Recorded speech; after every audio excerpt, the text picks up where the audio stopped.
What is Monster Hunter?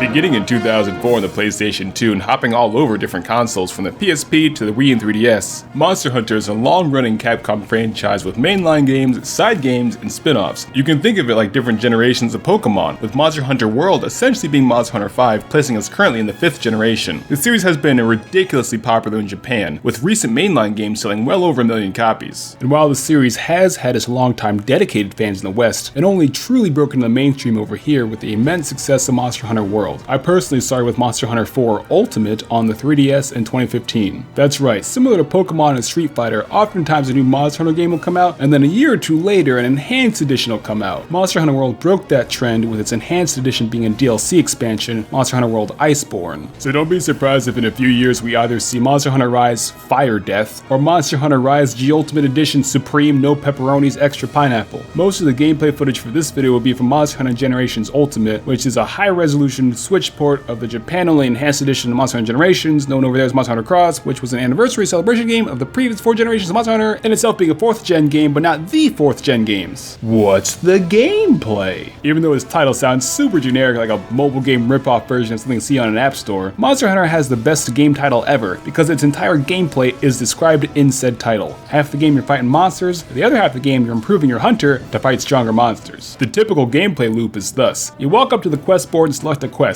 Many quests will be requests you've received from villagers. Sometimes you're fighting 1 monster, sometimes you're fighting 2 monsters, sometimes you're fighting 3 monsters, sometimes you're fighting 4 monsters, sometimes you're fighting 20 monsters, sometimes you're collecting mushrooms. Wait, what? But most of the time you're going to be fighting a monster. You prepare for the hunt by selecting your weapon, armor, and bringing any items you'll think you'll need for the quest. Assuming you're not my friend Sean, you also remember to eat a lovingly prepared meal before disembarking, where you select from the temporary buffs of Feline Defender High and the other ones. You and any fellow hunters, if you're playing in a multiplayer quest, then embark to the questing area. The locales in each game range across different biomes: grassy, desert, mountain, jungle, lava, icy, your standard Mario level spread. You then find and track the monster, and along the way collecting different flora and fauna from that environment. When you find the monster, it has also found you, and you fight the big ol' monster with your big ol' weapons. Each fight takes roughly around 10 minutes. After you've defeated it, the quest ends and you carve off pieces from its corpse and collect your quest rewards, which are often more parts from the monster. In the final step, you take your collected parts and craft new weapons and armor themed around the monster you just fought to improve your offense and defense, and you repeat the loop and fight stronger monsters. The games are pretty light on story, with most of them boiling down to, there's a dangerous new monster who just showed up and it's imbalancing the ecosystem, kill it! I know some people may get turned off by the word hunter in the game's title, but don't think trophy hunting. Instead think hunter-gatherer. You and your village are just another part of the ecosystem and are respectfully using every part of the monster to survive. Besides, it's just a video game. Pokemon is the biggest media franchise in human history, and it's literally just anime dogfighting, alright? Monster Hunter gets a free pass. The Hunter. In Monster Hunter, you play as your own custom character who's pretty much a very in-shape human being. There are currently 14 different weapons that you can wield that mechanically function in different playstyles, and every weapon is good. There have also been some funky weapons that we don't talk about those ones. Some players will use one weapon their whole life, other players will switch it up and try everything. The game never forces you to use a certain weapon. What are the 14 weapons, you ask? Well,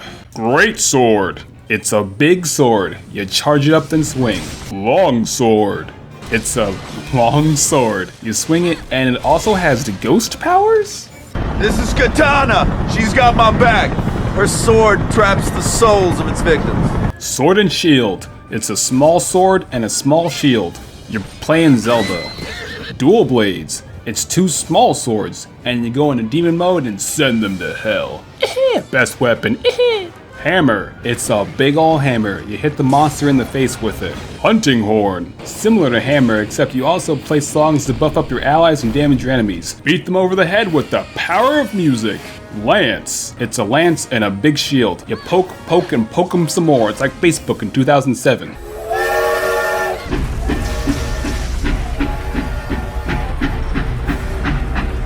Gun Lance. Similar to the lance, except it also explodes? Switch Axe. It's a big ol' axe that switches into a big ol' sword. Oh, that's why it's called the Switch Axe. Charge Blade. It's sort of like a combo between the Sword and Shield and the Switch Axe, but also its own stuff, and it comes with an owner's manual. You charge up the energy in sword mode, and then transform into an axe and release the energy to explode, and the shield glows, and all sorts of stuff. Insect Glaive. 1 part vaulting pole, 1 part bug. You whack monsters with the pole, and you fire the bug at monsters to collect their juice to buff up the hunter. Can you tell which weapons came out on the later generations? Light bow gun. It's like the heavy bow gun, but smaller. Heavy bow gun. It's like the light bow gun, but bigger. Bow. It's a bow and arrow. Alright, Hawkeye. Alright, Legolas. Sometimes you can shoot multiple arrows at once. You're playing Zelda.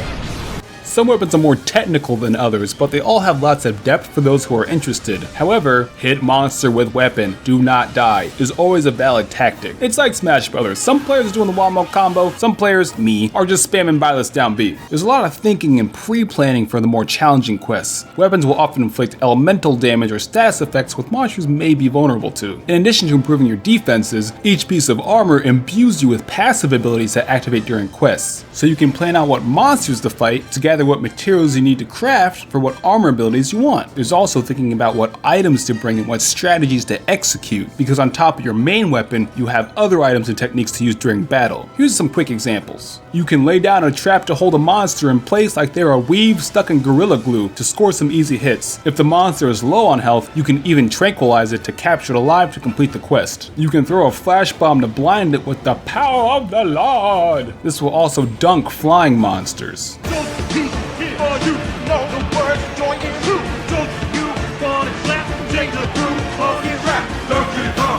You can lay down a big barrel bomb or a big barrel bomb to blow up a monster.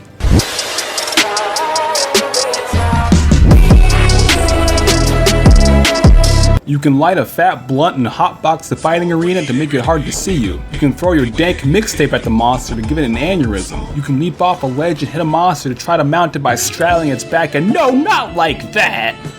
Even if you're playing single player, you don't have to fight alone, because you can also bring along the Robin to your Batman, the Barnacle Boy to your Mermaid Man, your Palico, the little Catman friends to fight alongside you. They have cool abilities from healing you, to laying down a poison trap at the perfectly wrong time, to getting into a tank and gunning down the monster themselves. They're really there to help draw some aggro and take some of the heat off you during the hunt. If they run out of health, don't worry about it. They'll come back after a little bit. Cats have 9 lives. And just like you make weapons and armor for your hunter, you can make weapons and armor for your cat also. And it's the most adorable thing I've ever seen. Look at him. He thinks he's Dante.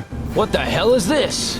Monster Hunter has so many mechanics because each game builds upon the foundations laid by the previous games. That being said, for better or worse, not every mechanic also returns for future games. Good riddance. Monster Hunter Rise, the next game in this series, introduces 3 new mechanics: Woof Woof, Spider-Man, and Giddy Up. The game designer said, "We heard you like cats, so how about dog?" So in addition to bringing back your Catman friends, you also have big old doggos known as Palamutes, a play on Pal and Malamute, which are like real big huskies. They fight by your side and you can ride them into battle. Any game that lets you valiantly ride your dog into battle is a good game to me. There's also the wire bug, which you can think of as a sort of but not really fusion between the Clutch Claw from Monster Hunter World Iceborne and Hunter Arts from Monster Hunter Generations and Gen Ultimate. They're basically little bugs on strings that let you zip up, down, all around the battlefield.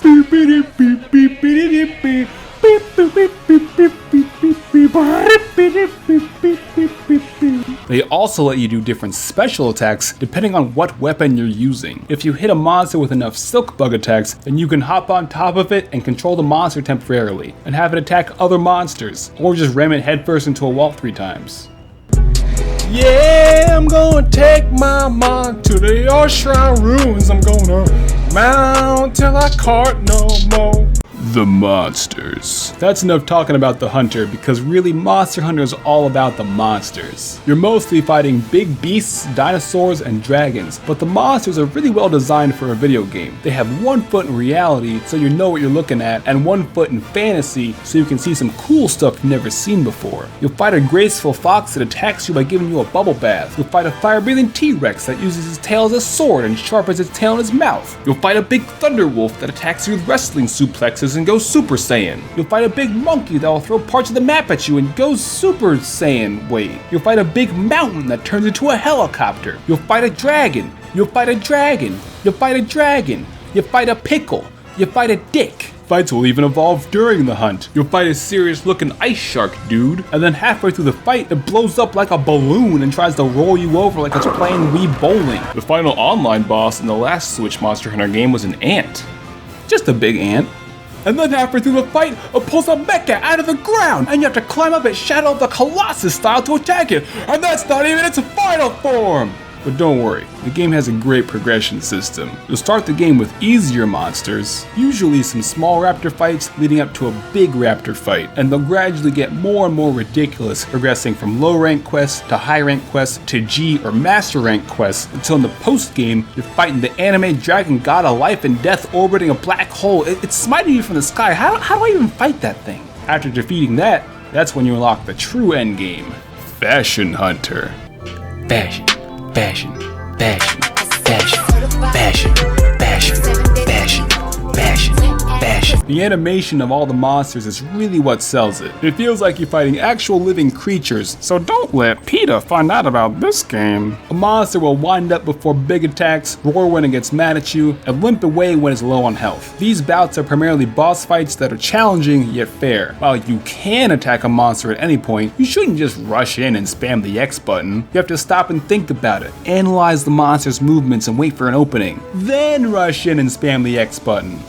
What makes the game good? It's because these games are oozing in good game feel. First of all, the game doesn't take itself too seriously. The quest descriptions and villager dialogue is evidence of that. All the quest names are pop culture references or puns. All the Palico dialogue, cat puns. This game is full of puns. You're gonna be taking more punishment than if you're playing Animal Crossing. You got Poogie. It has no mechanical function, just a pet pig you can play dress up with. The different villages are reflective of various world cultures, and they're all so dang cozy. You take a nap in your house in the village, and it looks like the greatest nap of all time, and your little cats curl up too. Oh. The game has a great online community. You make friends along the way with randos online because they're all co-op games. And at the end of the quest, you just dick around until the timer runs out. You really get the sense that from the earlier games to now, the series has been progressively improving on the player experience while still keeping its own identity. And the developers actively listen to their players' feedback. They don't arbitrarily remove mechanics that are really popular.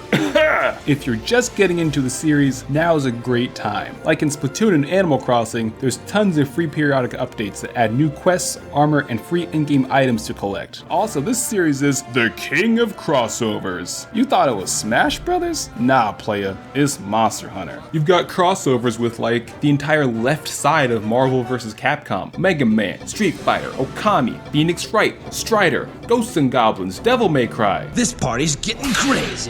You got crossovers with other games. You can dress up as Link, Samus, Marth. You can dress up your cats as Isabelle, as Rossetti, as Star Fox in the last good game he's been in, as Mario and Luigi, Sonic, Horizon Zero Dawn. They even put in monsters from The Witcher and Final Fantasy. There's crossovers with different anime. You can dress up your cat as the Dark Magician from Yu-Gi-Oh! It's the Dark Meowgician, Sailor Moon, a bunch of anime I've never heard of but I'm sure are great. Different publications like Shonen Jump, Famitsu, Koro, even real-life brands like Uniqlo and Universal Studios Japan. But Mr. Spaceman, what's the music like?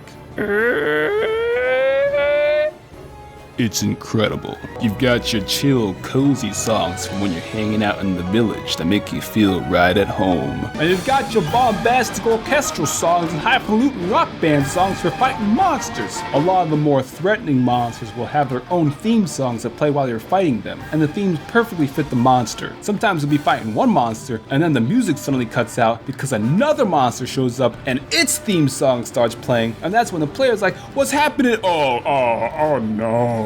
These games are awesome. You know the game is dope because it has a fishing minigame in it. And every dope game has a fishing minigame in it. Every dope game has a fishing minigame in it. Every dope game has a fishing minigame in it.